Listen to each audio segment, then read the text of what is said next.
Why is it that humans, despite their deepest yearning for freedom, often seem terrified of it? We imagine freedom as the ultimate prize, the ability to choose our paths, to speak our minds, to live without constraint. But in reality, it carries a weight many are unwilling to bear.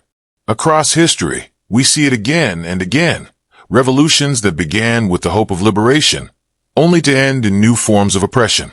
People flee from freedom as if it were a storm, seeking instead the comfort of structure, authority, and predictability. There's a paradox here, a deep tension at the heart of human nature.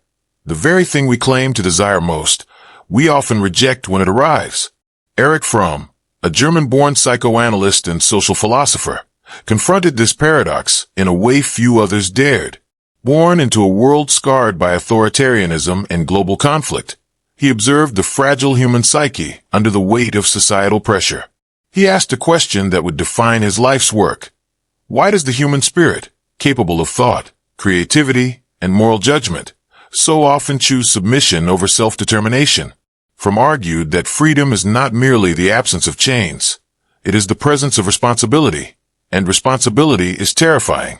History provides countless examples of this phenomenon. During the rise of Nazism, millions embraced a system that crushed individuality, trading their freedom for the promise of security and belonging. In the wake of revolutions, when old tyrannies fell, the masses often substituted one authority for another, mistaking the appearance of choice for the reality of autonomy. Mass movements, political fervor, and even the seductive pull of ideology illustrate the human tendency to escape the burden of freedom. Even today, we see this pattern playing out in subtler ways. The distractions of modern life, the endless scroll of social media, the numbing routine of consumer culture, the constant reassurance of external validation, serve as shields from the anxiety of freedom. Each like, each purchase, each moment of conformity is a tiny surrender of autonomy. Fromm identified these escape mechanisms, recognizing that humans often prefer the safety of obedience, the illusion of certainty, and the simplicity of following the crowd to the perilous journey of self-directed existence. The tension is psychological, but it is also existential. Freedom demands that we confront ourselves, face the emptiness where meaning is not given but created, and make choices without guarantees. It requires courage, awareness, and an acceptance of the unknown. Those who reject this challenge often do so unconsciously, not out of ignorance, but out of a deeply ingrained fear. The fear of freedom is a fear of the self, a fear of the responsibility to act morally, to think independently, and to live authentically. Fromm framed this not as a failure of intelligence or morality, but as a fundamental aspect of human psychology. People are not naturally enslaved. They are compelled by the mechanisms of escape. Authoritarianism, conformity, and destructiveness are strategies the psyche adopts to avoid the dizzying vertigo of freedom. And while these mechanisms offer temporary comfort, they come at a cost. The surrender of autonomy, the suppression of creativity, and the quiet erosion of the self. This is the paradox that Fromm so compellingly illuminated. Freedom is both our greatest opportunity and our most profound threat. It promises the possibility of self-realization, yet it exposes the fragility of the human mind. It offers liberation, yet it invites anxiety, doubt, and existential confrontation. And it is precisely this confrontation that most people evade, seeking the stability of rules, traditions, and leaders who will carry the burden of choice for them. Consider the individual standing before an empty canvas of life, the weight of limitless possibility pressing down. To some, this freedom is exhilarating. To others, it is unbearable. The allure of escape, whether into ideology, conformity, or distraction, is powerful because it promises relief from responsibility. And yet, in yielding to these escapes, humanity repeatedly demonstrates a strange truth. We fear our freedom more than we fear our chains. Erich Fromm's insight is not a cynical condemnation of human nature. It is a call to awareness. To understand our fear of freedom is to recognize the invisible forces shaping our decisions, our desires, and our society. It is to see how history, culture, and psychology converge to steer us toward submission, often without our conscious consent. It is to confront the uncomfortable truth that autonomy is not a natural state, but a difficult achievement, one that demands courage and vigilance. And so, the question remains, if freedom is terrifying, if it is a burden that so many avoid, what does it mean to truly be free?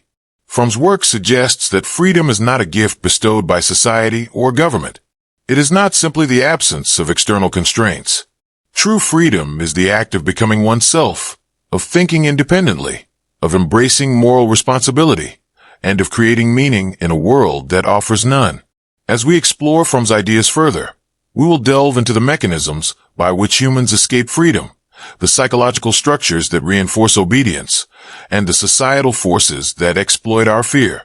We will trace the patterns from historical atrocities to modern-day conformity, examining the delicate interplay between autonomy and submission. And in doing so, we will confront a profound question that echoes through every era. Can humanity rise to the challenge of freedom, or will we continue to trade our autonomy for comfort, certainty, and illusion? This tension, the pull between freedom and fear, is the stage upon which all human history unfolds. It is the silent current beneath revolutions, dictatorships, social movements, and cultural trends. Understanding it is not merely an intellectual exercise. It is a journey into the very nature of what it means to be human. And as we take this journey, we begin to see that the path to liberation is not found in the world around us, but within the intricate, often conflicted landscape of our own minds. Erich Fromm was born in 1900 in the bustling, often tense environment of Frankfurt, Germany. His early years were marked by the rigid structure of his Orthodox Jewish upbringing, where tradition and expectation shaped every aspect of daily life. But even as a child, Fromm's mind reached beyond ritual and dogma, questioning the nature of human freedom and the burdens of choice. He observed, even then, the tension between societal expectation and the individual spirit. These early observations would later crystallize into a lifelong mission, to understand why humans so often surrender their freedom, willingly or unconsciously, to forces outside themselves. The world in which Fromm came of age was fractured and restless. The First World War had left Europe scarred and disoriented, with economies collapsing and ideologies rising like shadows over the ruins of traditional life.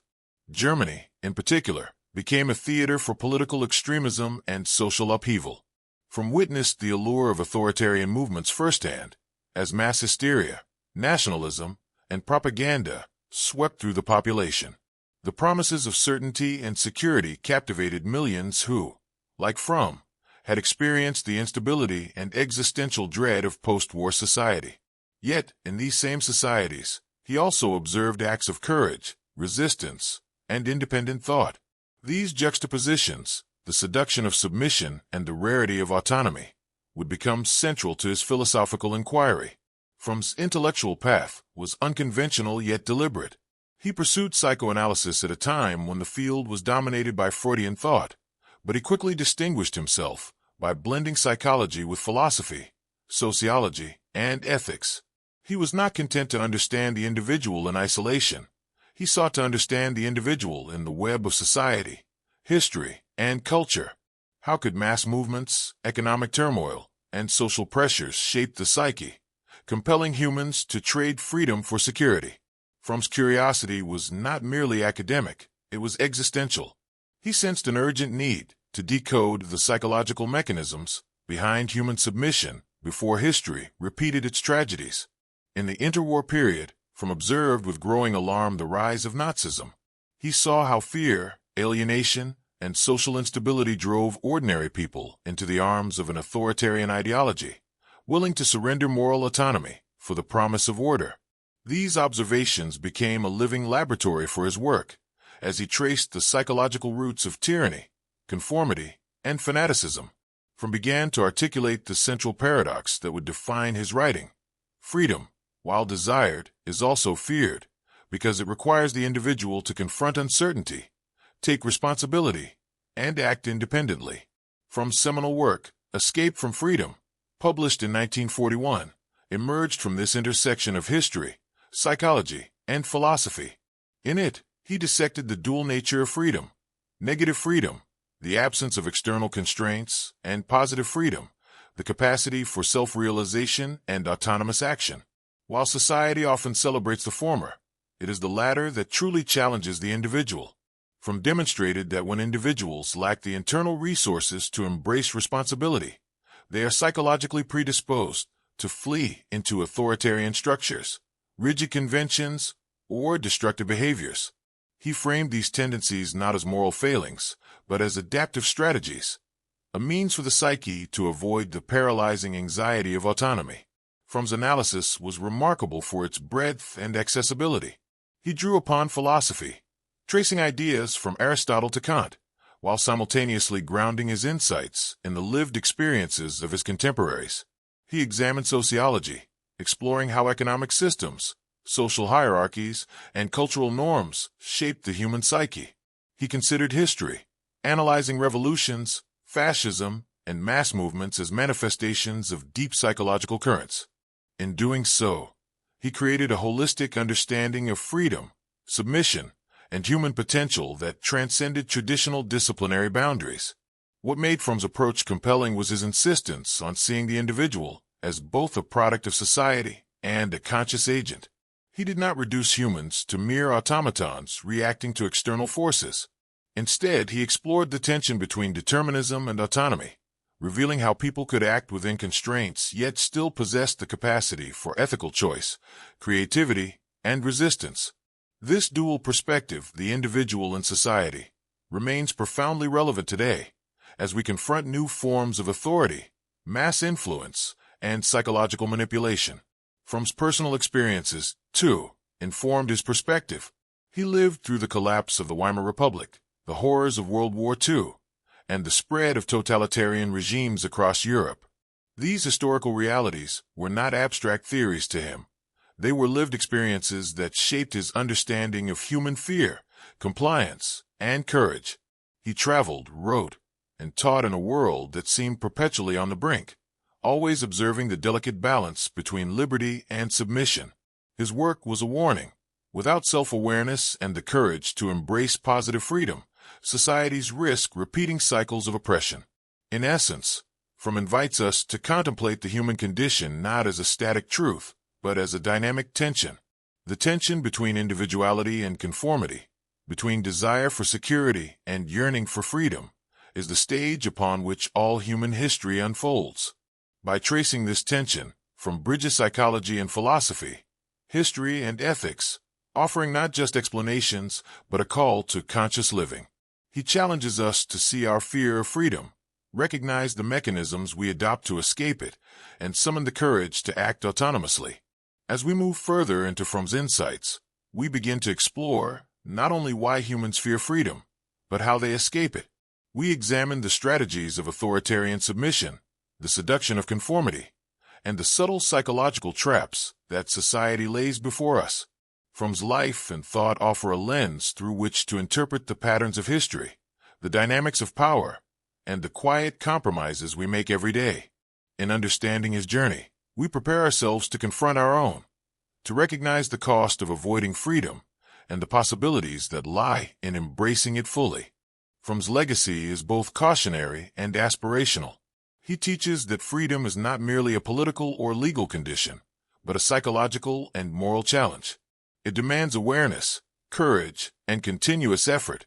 By understanding the historical and personal forces that shape the psyche, we can begin to see how our choices, small and large, either reinforce submission or nurture autonomy. His work is a reminder that the journey to true freedom is not easy, but it is the most vital endeavor any human can undertake. Freedom is a gift, yet it is also a burden. It is the door to possibility, yet opening it exposes the self to uncertainty, doubt, and responsibility. Erich Fromm called this the central paradox of human existence. While we long for freedom, we often recoil from it. For many, freedom is not liberation. It is a confrontation with the self, a test of courage, and a mirror reflecting both potential and inadequacy. The very capacity to choose, to act independently, to determine one's own destiny, can be so overwhelming that the mind seeks refuge in ways that diminish autonomy and obscure self-awareness.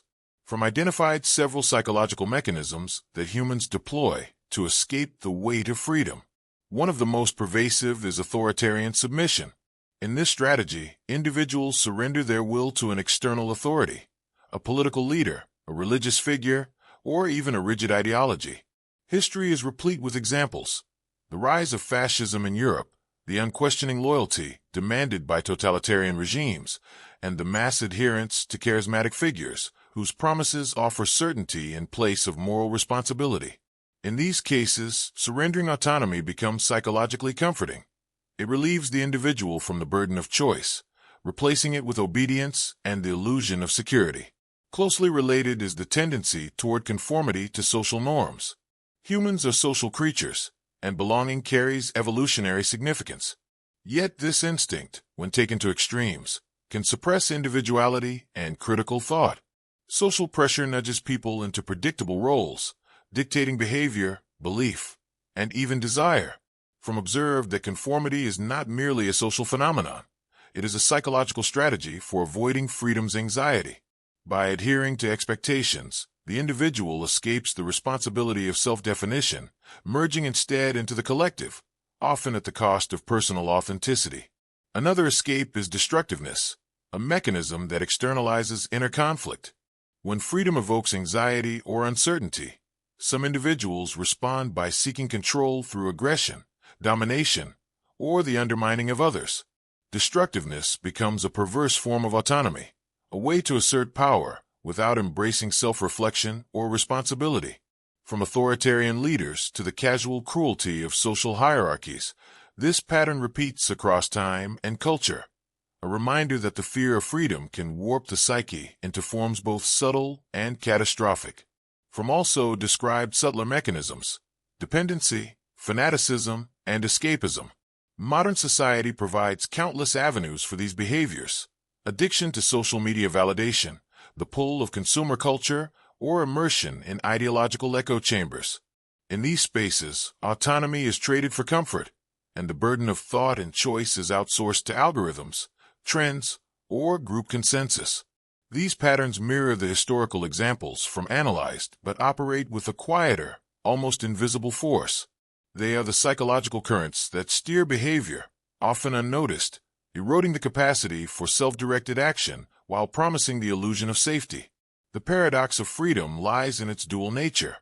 On one hand, it is terrifying. To be free is to confront uncertainty, to face ethical responsibility, and to navigate a world without absolute guarantees. On the other hand, freedom is the essential condition for self-realization. It is the pathway to creativity, moral courage, and authentic existence. From distinguished between negative freedom, the mere absence of external constraints, and positive freedom, the active capacity to direct one's life with awareness and responsibility. Negative freedom may be appealing precisely because it avoids engagement. It is freedom without effort, liberty without self-reflection. Positive freedom, however, demands courage, the courage to choose, to act, and to accept the consequences of one's choices. Consider the individual confronted with a moral decision, a career choice, or the challenge of standing against social pressure. Every act of positive freedom carries risk, from social isolation to failure, from ethical doubt to existential anxiety.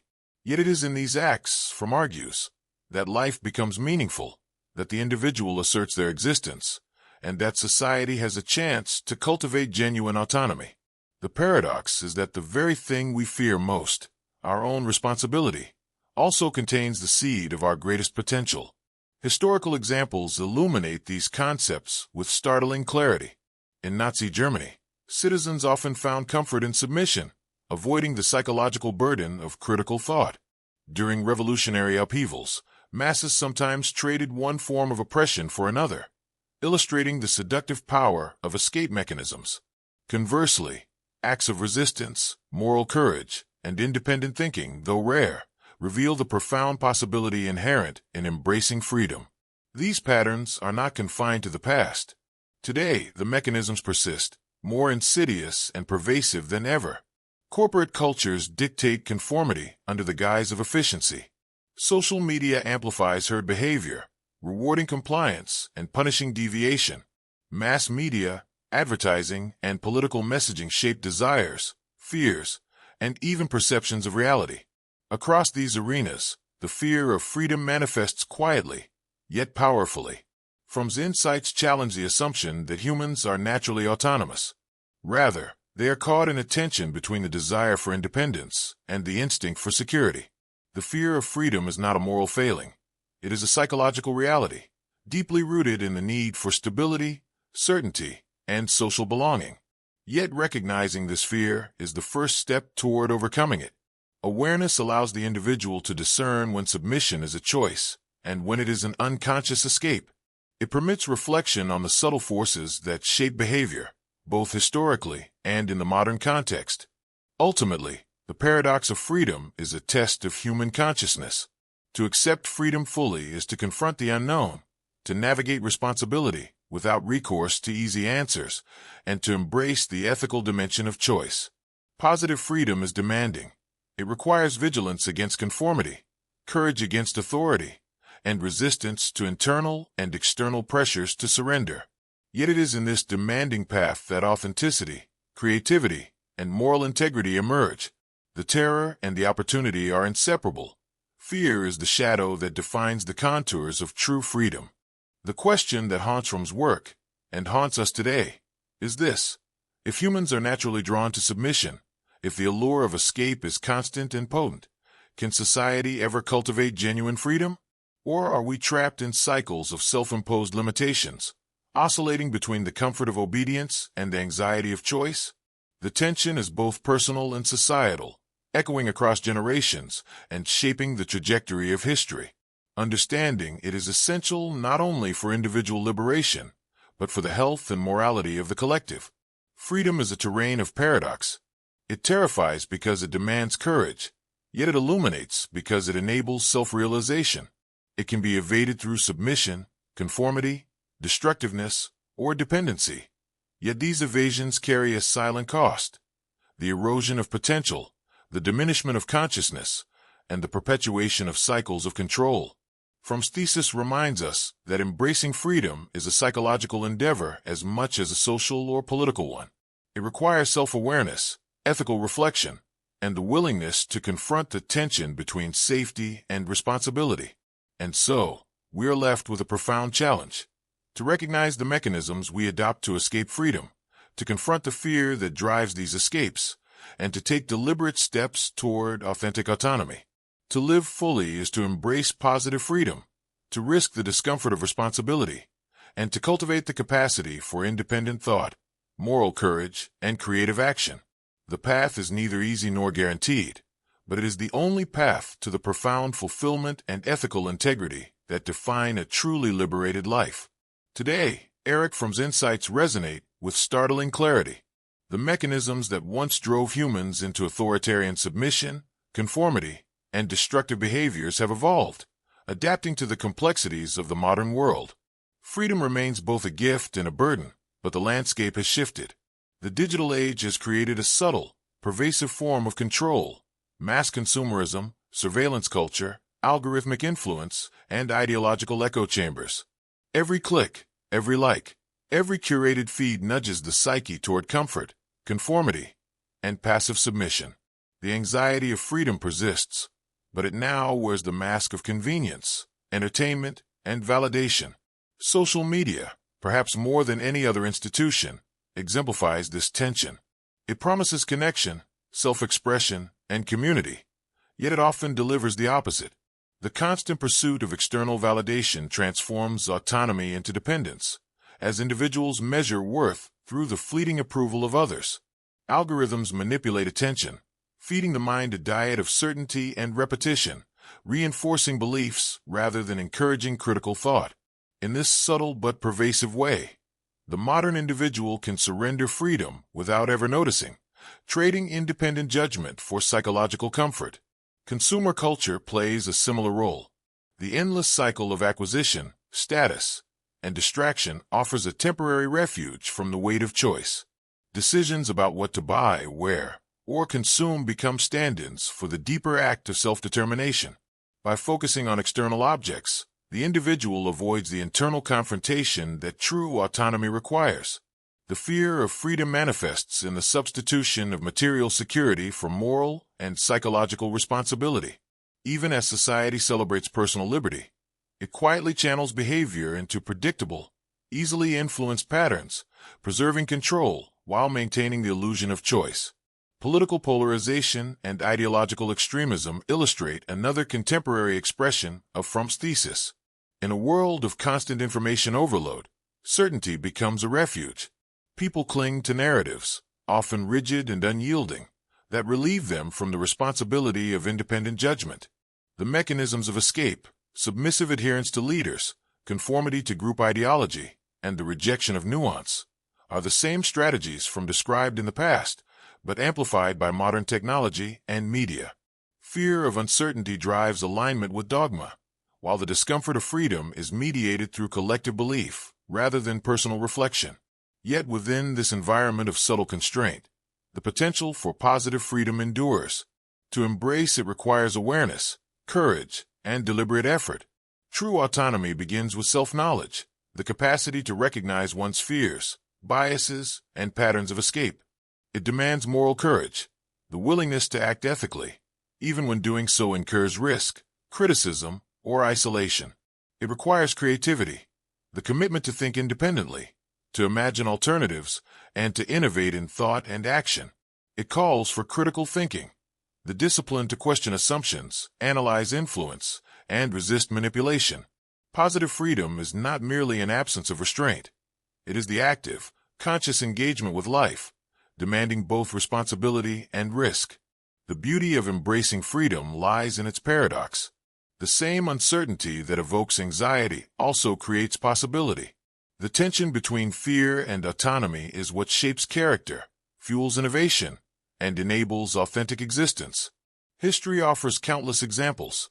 Individuals who resisted oppressive regimes, whistleblowers who challenged corporate or governmental power, and creators who defied cultural norms to express truth. Each act of courage illuminates the path toward autonomy, demonstrating that while freedom is terrifying, it is also transformative. In contemporary life, the challenge is amplified. Social, technological, and cultural pressures create invisible walls, subtle nudges that encourage conformity and dependence. The noise of modern existence, the endless information, the competing authorities, the relentless expectations, makes the act of self-direction more difficult, yet also more urgent. Choosing to engage in positive freedom requires a conscious resistance to these forces, an insistence on internal sovereignty, and a recognition that autonomy is not given, but earned. Fromm's work suggests that cultivating freedom is both an individual and a collective endeavor. Societies that encourage critical thought, moral responsibility, and creative expression empower citizens to act autonomously. Conversely, societies that exploit fear, reward conformity, and manipulate desire perpetuate cycles of submission. Understanding the psychological roots of these dynamics is essential. It allows us to see beyond appearances, recognize the subtle mechanisms of control, and reclaim agency. The modern individual is confronted not only with the challenge of personal liberation, but with the broader task of nurturing freedom within the social fabric. Embracing freedom is, in many ways, a philosophical and ethical adventure. It involves stepping into uncertainty with awareness, confronting the anxiety that comes with moral responsibility, and cultivating resilience in the face of external and internal pressures. Each choice becomes a test. Will one act in alignment with ethical principles, personal values, and authentic desire? Or will one retreat into the comfort of conformity and distraction? Positive freedom requires vigilance and courage, because it is always easier to surrender than to resist, always safer to follow than to lead, always simpler to obey than to act independently. Yet the rewards are profound. Autonomy allows for creativity, moral clarity, and authentic engagement with the world. It opens the possibility for deep connection grounded in mutual respect rather than manipulation. It enables action that is not reactive but deliberate, reflective, and meaningful. Freedom transforms fear into responsibility, anxiety into opportunity, and isolation into conscious community. It is a path fraught with difficulty, yet rich with potential for growth, understanding, and fulfillment. As we consider Fromm's insights in the context of our own lives, we are confronted with a personal and collective challenge: to recognize where we have surrendered our freedom, to confront the fears that drive these patterns, and to take deliberate steps toward autonomy. Each act of courage, each conscious decision, contributes to a broader culture of freedom. Each moment in which we choose responsibility over submission strengthens our capacity for moral and psychological sovereignty. Freedom is terrifying because it demands the full presence of the self, yet it is also humanity's most profound opportunity. To stand on the edge of autonomy is to face the unknown, to risk failure, judgment, and uncertainty. Yet it is also to glimpse possibility, creativity, and the authentic expression of human potential. The tension between fear and liberation is eternal, but it is within this tension that life is lived fully. Fromm's work challenges us to embrace this tension, to confront the mechanisms that erode autonomy, and to cultivate courage, awareness, and moral responsibility in the modern world. In the end, the call to courage is both intimate and universal. It is a summons to examine the choices we make, the forces we submit to, and the lives we wish to lead. To embrace freedom is to step into uncertainty with eyes wide open, to risk discomfort in pursuit of authenticity, and to act as conscious participants in the shaping of our own destiny. The horizon of human potential stretches wide before us, open and daunting, inviting both fear and hope. It is here, at the edge of the possible, that we encounter the essence of freedom. Terrifying, demanding, yet infinitely transformative.